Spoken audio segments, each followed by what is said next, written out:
platforms on social media, Geoffrey Mosiria, TikTok, Facebook, I always say the truth and I always speak my mind. And telling our people that this is how we should do things the right way.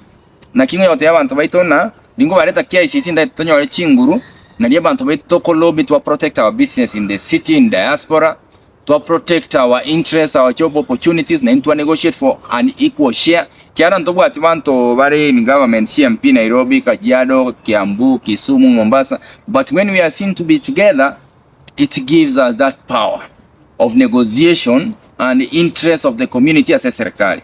And we shall be having another forum na korete KICC in Mombasa, tuende Kisumu, tuende Nakuru, so that we meet our people and tell them the truth. Etuachete kodi ginto chete korwana. Ekero gosomo chikoni kuna opposition gusodi kuna serikali. Gosomo kuna serikali. How do we get opportunities abantu betu wanya wararali?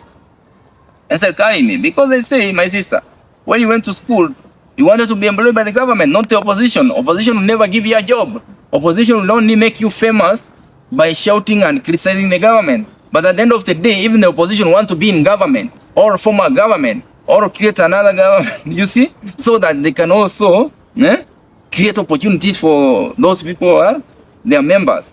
But what am I saying? Should you leave government where you are running a salary and serving the people to go and join opposition, be jobless, and fight to go and get a job?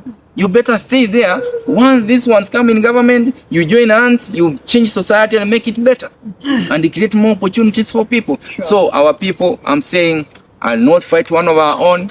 I'm calling upon Gusii leaders to be united. All the leaders, both in opposition and in government, think about the interests of the community, which supersedes your personal interests. Once we think that way, then we'll move our people forward, we'll change our society. We'll also be in government that will be filled, will be added more CSS. We only have one CS, will be added more CSS.